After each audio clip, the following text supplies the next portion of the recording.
Hola, ¿qué tal?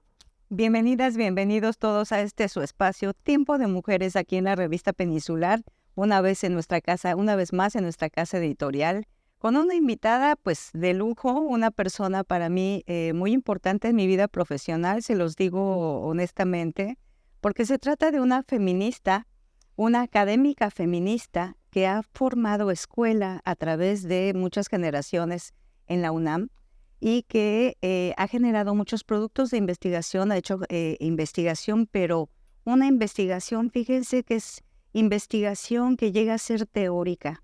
Es muy difícil con las investigaciones que hacemos, muchas de las investigadoras en todo el país, generalmente pues hacemos muchos trabajos que damos a conocer diferentes espacios en diferentes regiones, pero pocas llegan a hacer un trabajo que trasciende a la teoría y que trata de dejar modelos explicativos de qué es lo que ha sucedido con las mujeres y particularmente con el feminismo en nuestro país. Fátima Flores, querida gran amiga, bienvenida. Ella nos hablará de su trayectoria y sobre todo que pues presentaremos esta semana, se presenta en la FILE y se ha presentado en la FILE y ahora esta semana este libro del cual queremos que nos hable. Pero Fátima, antes que nada, pues bienvenida. Bienvenida a tu programa Tiempo de Mujeres. ¿Desde cuándo queríamos tenerte por aquí? Muchísimas gracias, querida Gina. Bueno, para mí es un gusto estar en este programa porque naturalmente entiendo los espacios en donde está Gina, que hay un compromiso social, político y académico. Entonces, pues te agradezco infinitamente y siempre es un gusto conversar contigo y con el auditorio, por supuesto.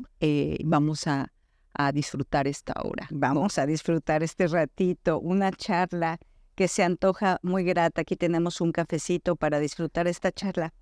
Fátima, lo primero que hacemos es que antes de que hablemos de la Fátima famosa, la doctora, la que ha roto el techo de cristal y ha trascendido dejando un legado, en este caso desde la academia. Fátima, preguntamos a nuestras invitadas especiales y destacadas como tú, ¿quién es Fátima Flores en tus propias palabras?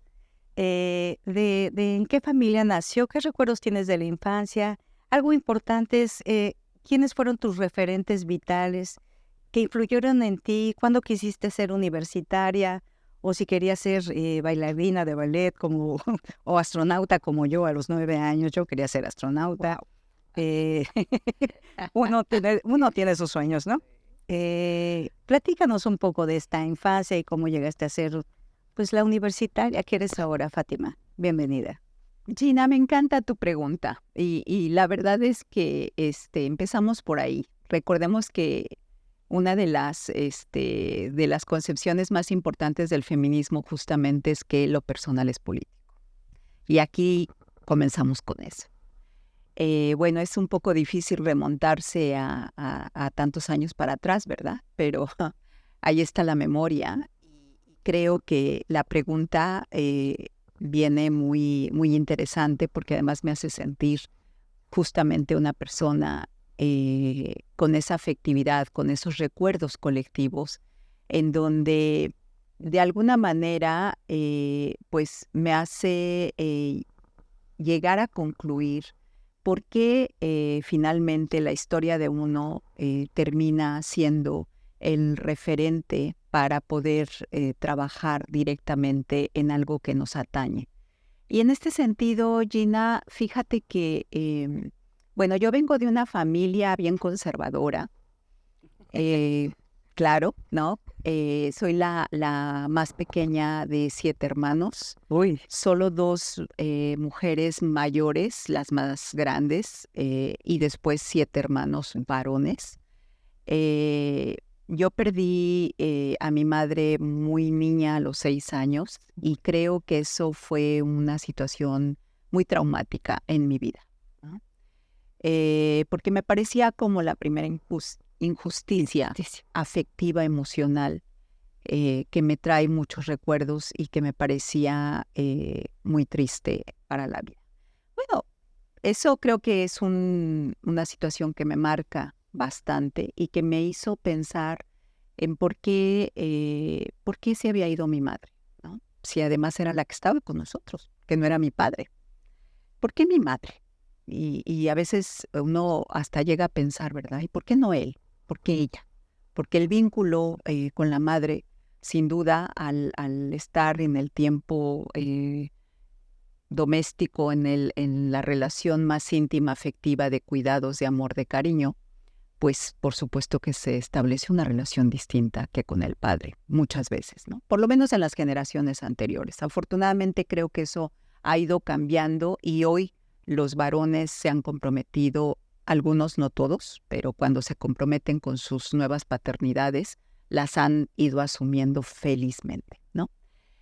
Entonces, bueno, decía yo, además después, como buena familia conservadora, pues me voy a la escuela, me meten a una escuela de monjas, por supuesto, clásico, ¿verdad? Y yo decido renunciar en la preparatoria a esa formación porque no me gustaba para nada esa manera. Y de alguna manera empiezo a hacer muchos cuestionamientos. ¿Por qué había pobreza en el mundo?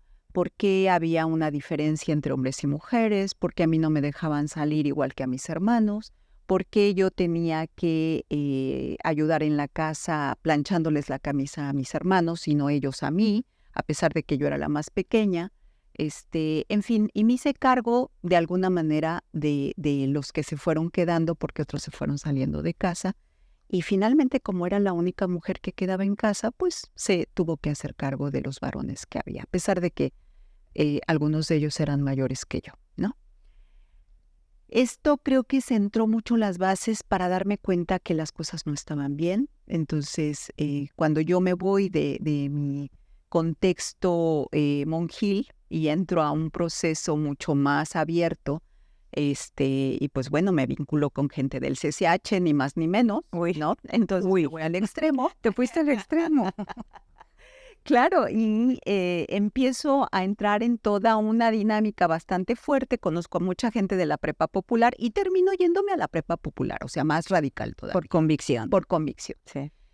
Y me acuerdo que yo leía las tesis de Feuerbach, a Marx, a Clara Zetkin, todo lo que implicaba el marxismo en aquella época, pero lo tenía que leer a escondidas. Lo leía en el baño de casa, porque si mi papá me cachaba con esas lecturas, podía ser altamente peligroso, ¿no? Era verdaderamente porque ahí en casa no había nada de eso, ni marxismo, ni nada de comunismo, ni socialismo, ¿no? Entonces, yo me escondía en el baño para poder leer y me fui encantando, me encantaba de lo que era el marxismo.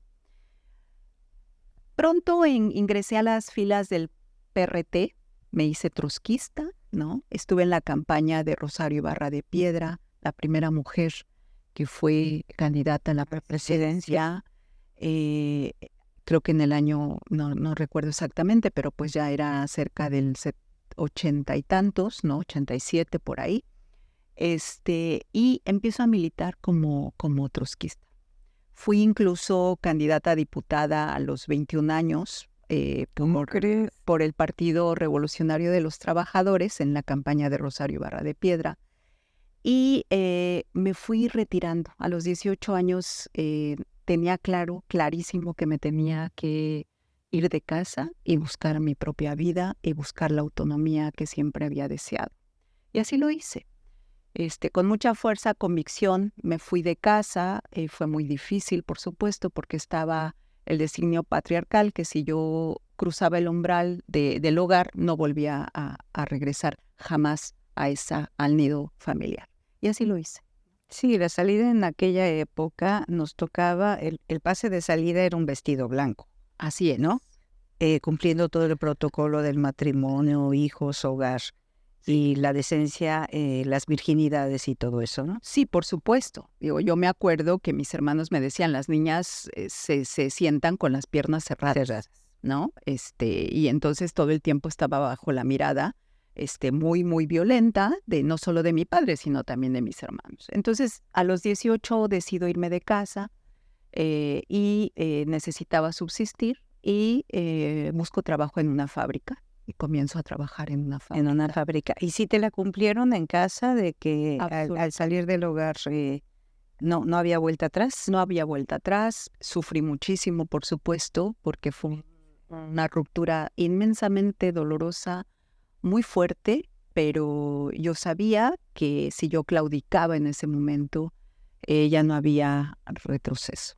Y Pues me tuve que sostener. sostenerse. Fíjense cómo, qué fuerte en esa generación. Recordemos que Fátima, pues nuestra generación, nos tocó de niñas el movimiento 68, teníamos 8 años, ¿no?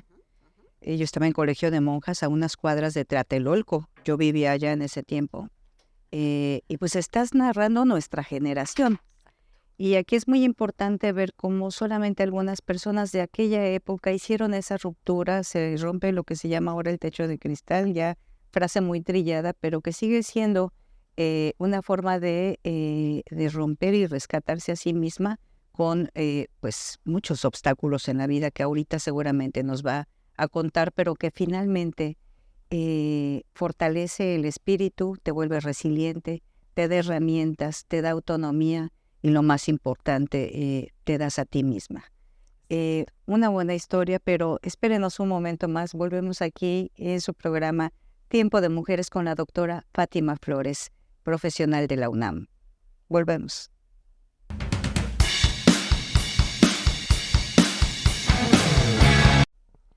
Estamos de vuelta aquí en una charla muy, muy amena, muy aleccionadora que nos está dando la doctora Fátima Flores.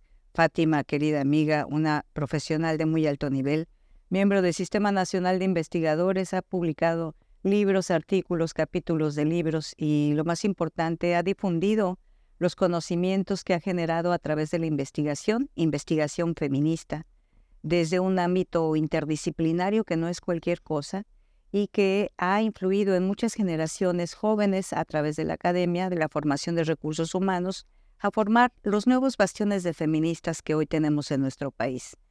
Fátima, después de esta ruptura con la familia, con el statu quo, con la tradición, con la forma conservadora de aquellos tiempos que pues nos tocó esa época tradicional, pero también nos tocó esa época de la ruptura donde pocas logramos, me incluyo, ¿no? Somos de la misma generación, logramos salirnos. Por ejemplo, la mayor parte de mis primas no fue universitaria, teniendo más o menos el mismo nivel socioeconómico, y la mayor parte de ellas se quedaron como amas de casa. No queremos devalorar, obviamente, el papel del ama de casa, que son las heroínas más importantes de esta vida. Pero finalmente los estudios superiores te dan otra visión y otra posibilidad de salir adelante y crear cosas nuevas. ¿Cómo llegas a ser universitaria? ¿Qué carrera estudiaste? ¿Cuál fue esa trayectoria para convertirte en una investigadora feminista? ¿Y qué es ser una investigadora feminista?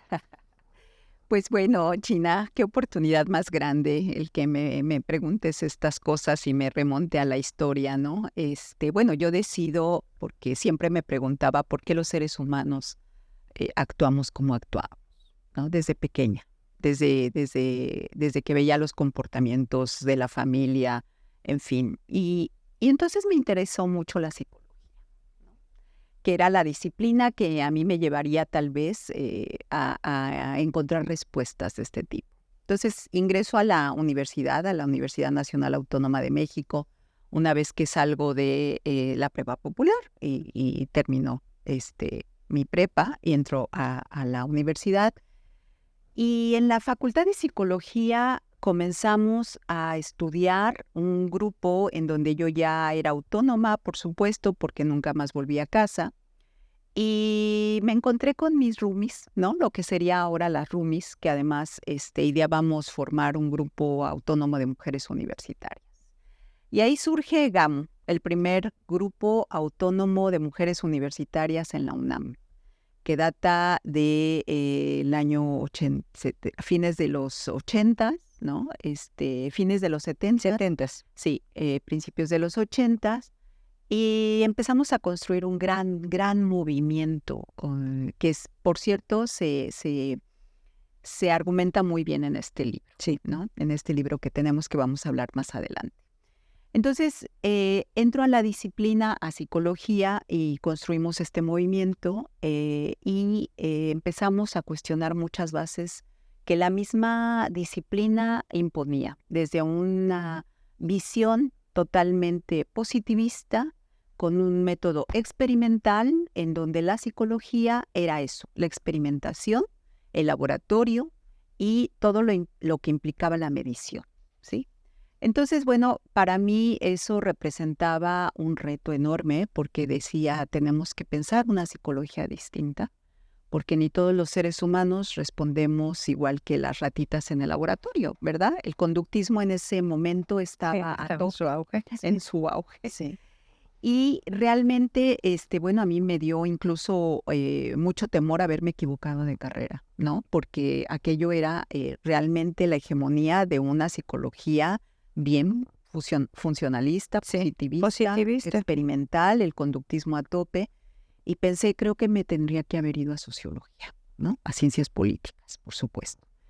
Pero bueno, tuve la fortuna de encontrarme con un profesor extraordinario, ¿no? Que me abrió, que me dio las lecturas de una perspectiva psicosociológica, que es hasta la fecha la que yo trabajo, y que se trata de la teoría de las representaciones sociales, con Serge Moscovici, un francés que desafió toda la psicología social norteamericana y planteó nuevas propuestas también desde una visión en donde él viene de una familia que sufrió el tormento de lo que implicó la Segunda Guerra Mundial, de la posguerra, y desde la psicología social que él propone, establece preguntas desde el conflicto social, desde la confrontación, desde las resistencias y el cambio social. Esa era mi psicología.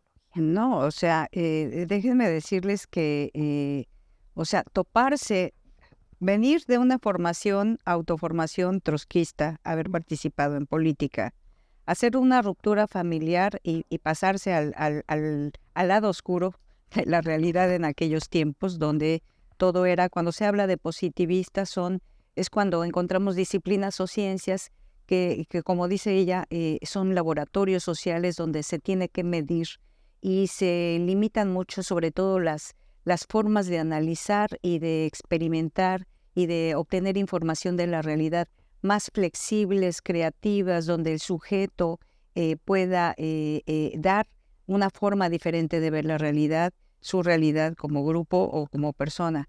Y encontrarte o haber tenido a este señorón, el padre de las representaciones sociales, finalmente es cuando preguntamos sobre los referentes importantes en nuestra vida.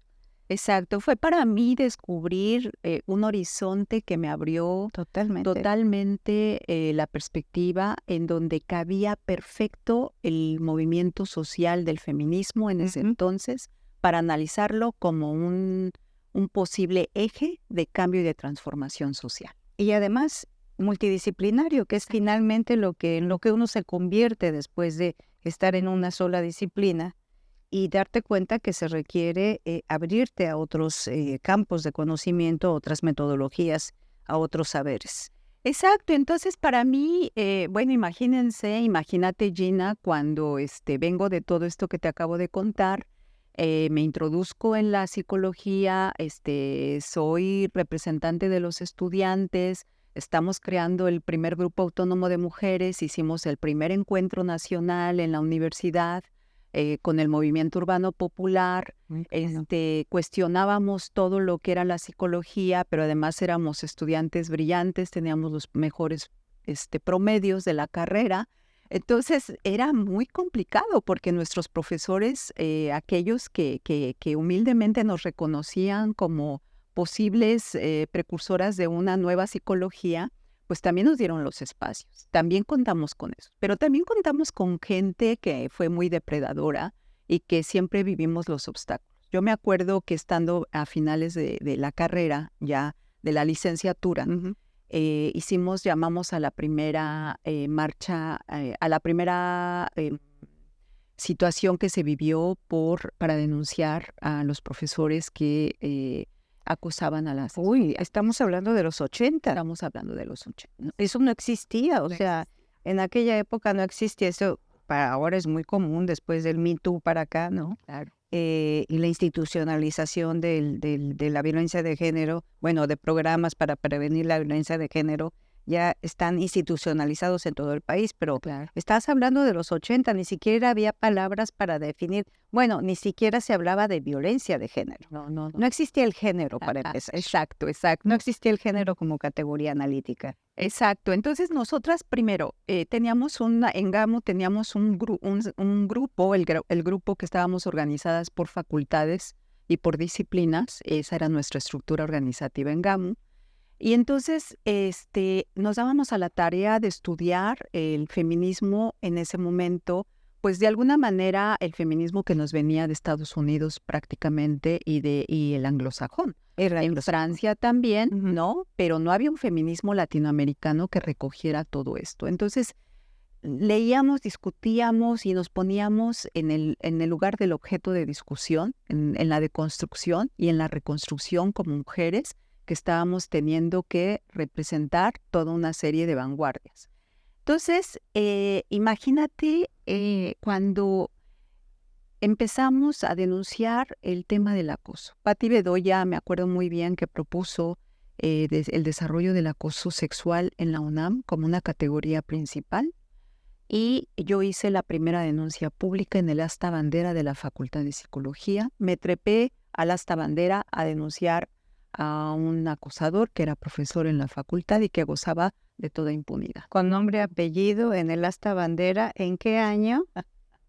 Bueno, eso fue en el 89. No, o sea, estamos hablando de la prehistoria en México y América Latina del feminismo. Gracias O sea, por la prehistoria. Estamos, no, me refiero a la prehistoria de, o sea, ya saben de qué les hablo. O sea, Sí.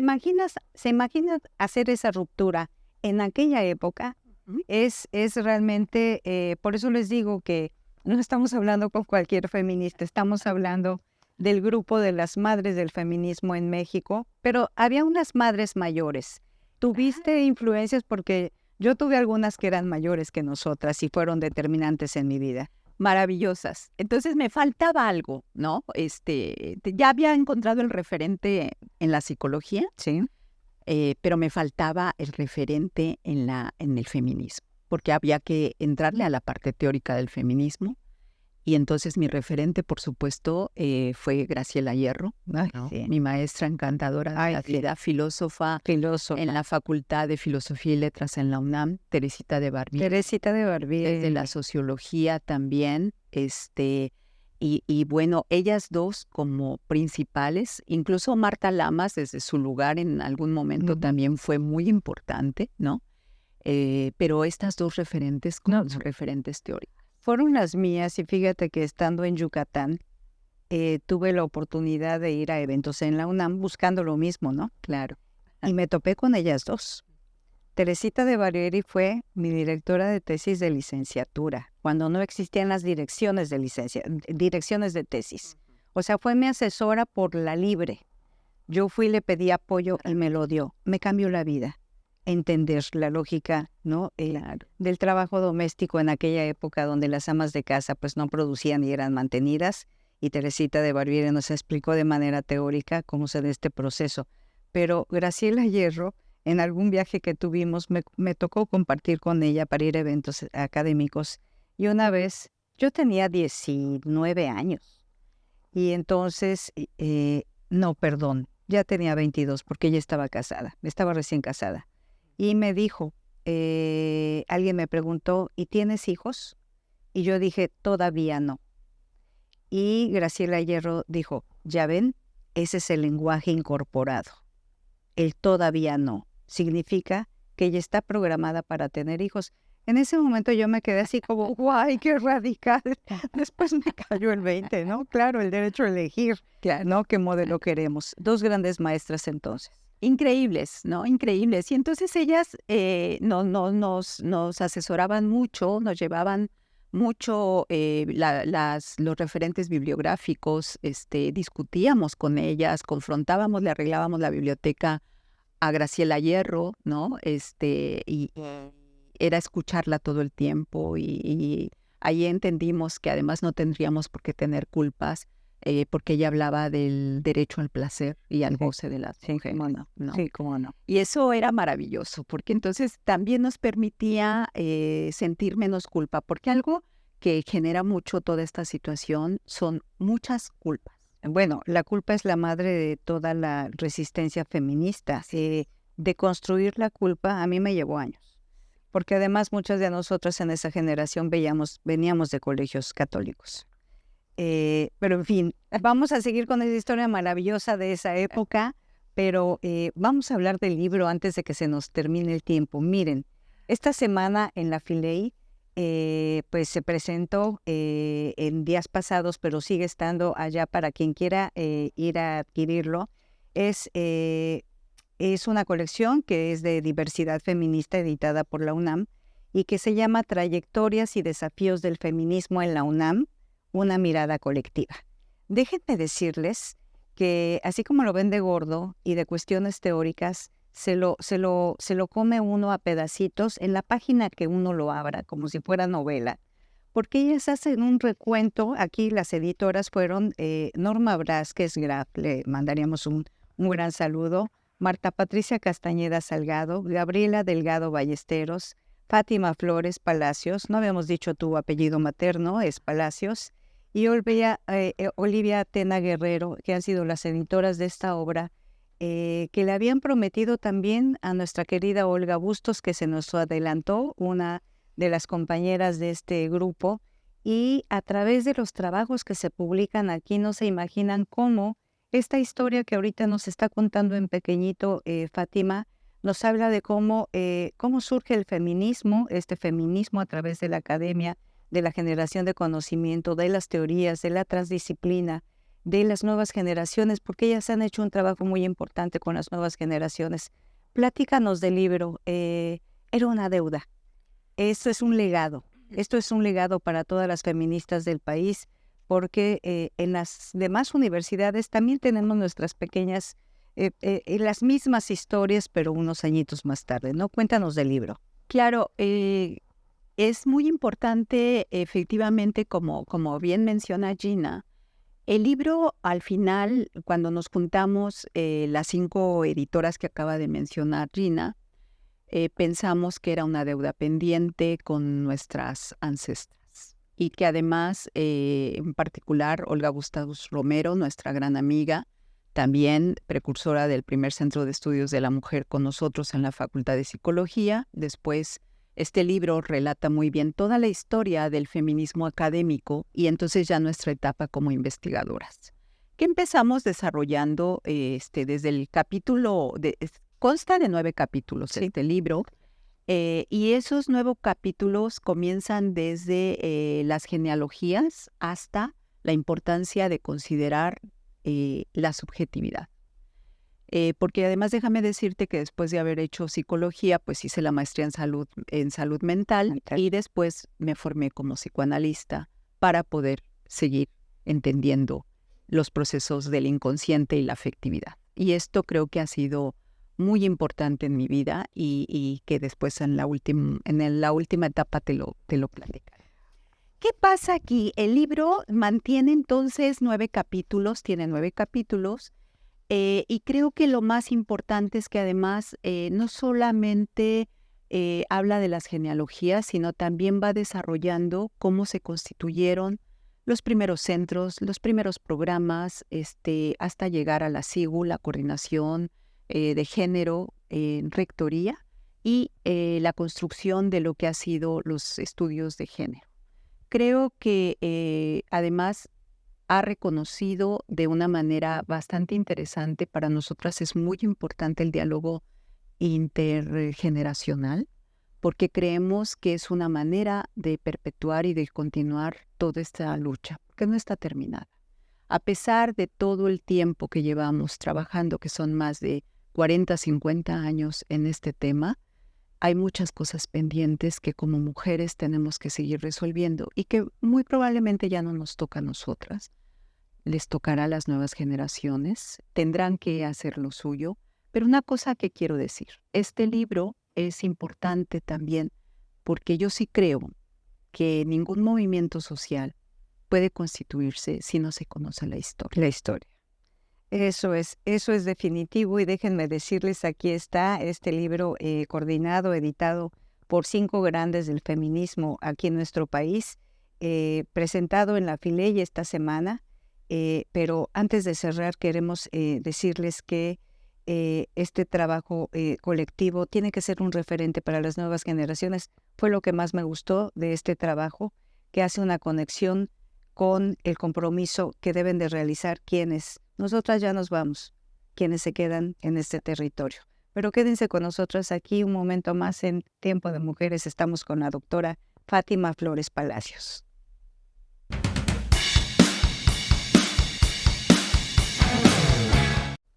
Estamos de vuelta aquí en nuestro programa Tiempo de Mujeres presentando este libro que el lunes pasado y el martes tuvimos la oportunidad de presentar pues el contenido de este trabajo. Lo van a encontrar, sigue en la Feria del Libro, en el stand de la UNAM, para que se enteren de los contenidos y lo que hemos estado hablando ahorita sobre el feminismo académico, el universitario, pero aquí, ¿qué más, para terminar la idea del libro, qué más querían con esta obra, además de darnos este legado tan importante, Fátima?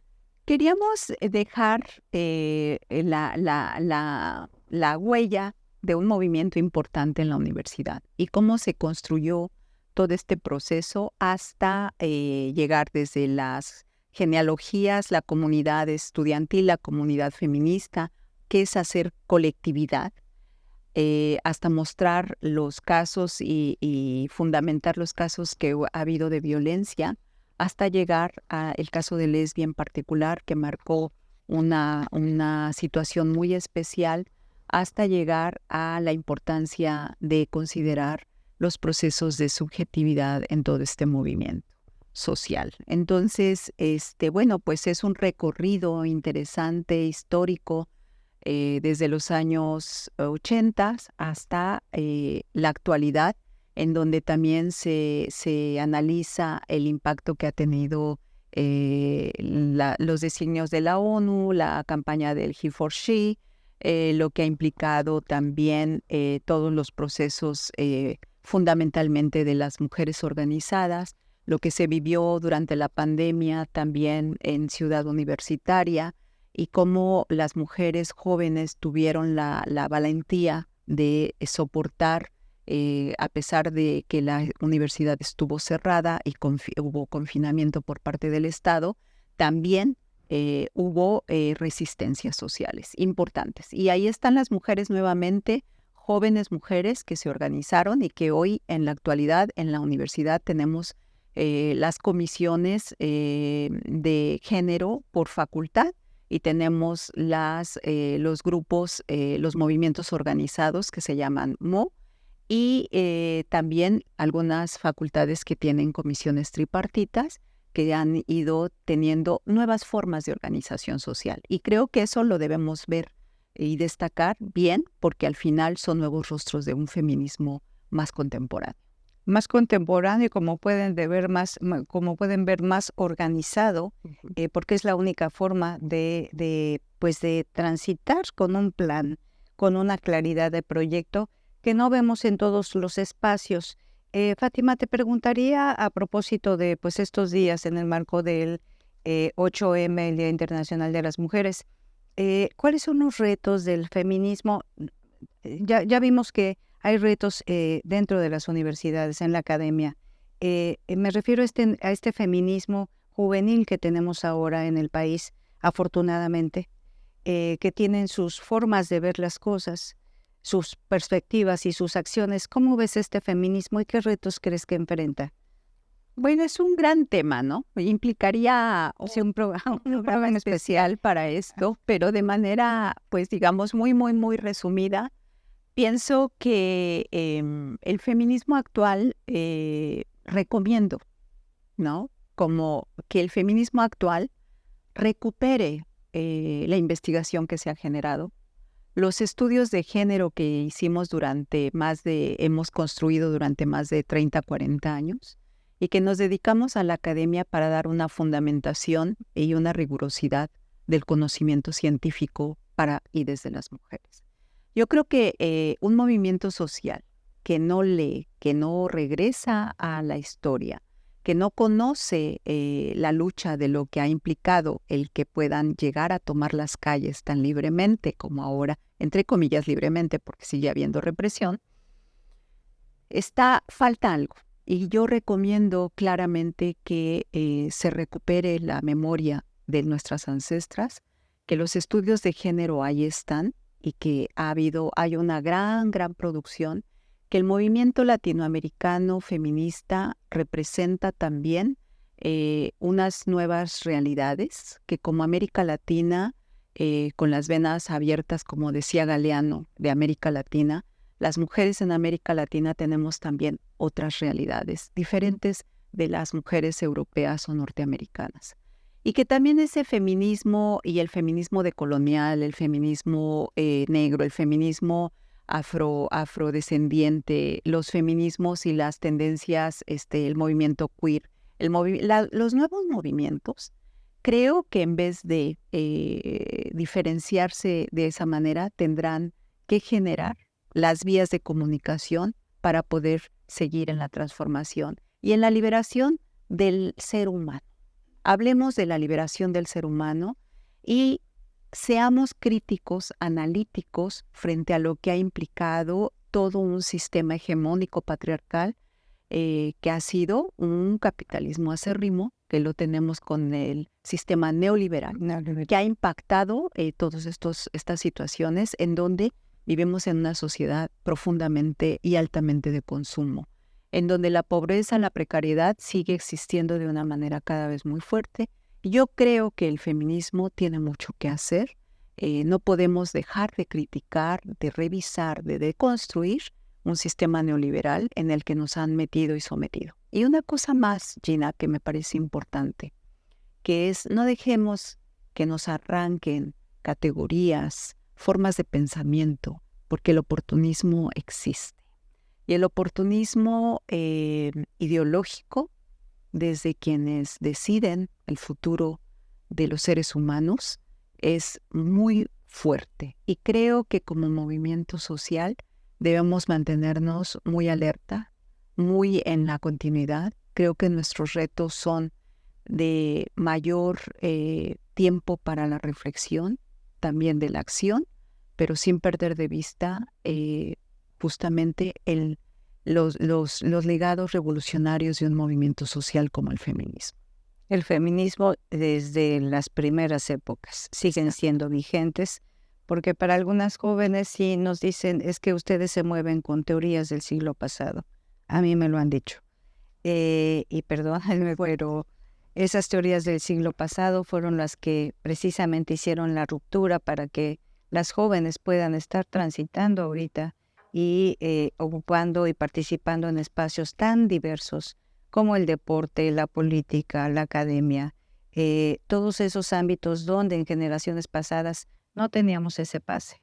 Y ese pase lo abrieron las madres del feminismo en México, en América Latina, en el mundo, que hay diferentes feminismos que se están deconstruyendo, pero también se están fragmentando. Y eso que comentas sobre el oportunismo, ¿no? En este mundo neoliberal donde es una hazaña completa por el consumismo y la sociedad líquida, la sociedad rápida, la del consumo, y hemos dejado de tener análisis muy importantes.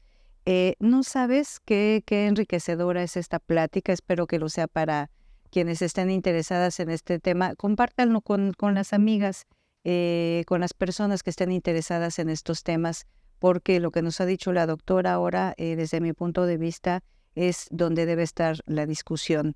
Pero antes de que te vayas, Fátima, me gustaría ya más a nivel personal felicitarte por tu labor académica. Ella ha sido un gran eje para nosotras las colegas. Digo, somos de la misma edad, pero ella inició en la lucha bien jovencita y en la lucha radical. No, mi lucha eran las pancartas en la calle, cositas, ¿no?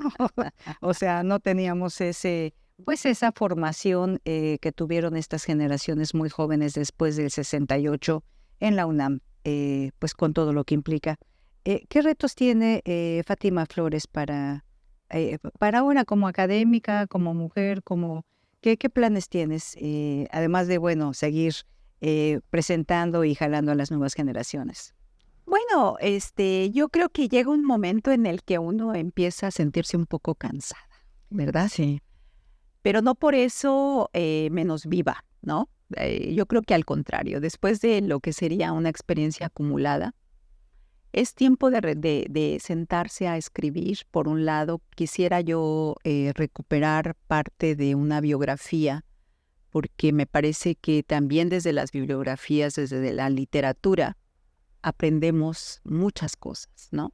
Personajes maravillosos como Yoconda Belli, Irene Vallejo, que está ahora recuperando la historia de los libros. Desde la literatura tenemos infinidad de posibilidades. Bueno, y ahora me encanta, estoy más cercana a la literatura también. Por supuesto, leo la literatura de mujeres. Estoy haciendo mi biografía. Quisiera retirarme para seguir estudiando, para seguir dialogando, para seguir reflexionando, con la tranquilidad que también me implica el estar como satisfecha con la vida, ¿no? Qué maravilla. De haber logrado lo que yo siempre soñé y de haber alcanzado respuestas que desde los 6 años me hacía. Uy, y creo que es muy importante. Eso es muy importante para todas. Yo tampoco me imaginé ver, a esta edad tenemos 60 y piquito, bien, pero estamos bien chamaconas, jóvenes y guapas. Y sobre todo brillantes, inteligentes y activas. ¡Ay, cuántas porras! Eso. Pero lo más importante es la satisfacción del deber cumplido, primero con nuestras propias causas, ¿no? Así es. Y esto que estás diciendo es maravilloso y no mucha gente lo tiene, pues, en una etapa pues mayor de la vida, ¿no? Sí. Fátima, un súper placer. Te agradezco a nombre de la revista Peninsular. Gracias, don José Moguel en los controles. Les prometí que iba a ser una muy buena entrevista y aquí la tienen. Si la pueden compartir, nunca pido que la compartan, pero esta es muy especial. Fátima, un súper placer. Muchas gracias, Gina, querida. Y déjame decirte que mi hija también representa todo un proyecto y una felicidad de vida para mí. Muchas gracias, Fátima. Gina. Los esperamos la semana que entra con otra invitada especial aquí en su programa Tiempo de Mujeres. Gracias. Hasta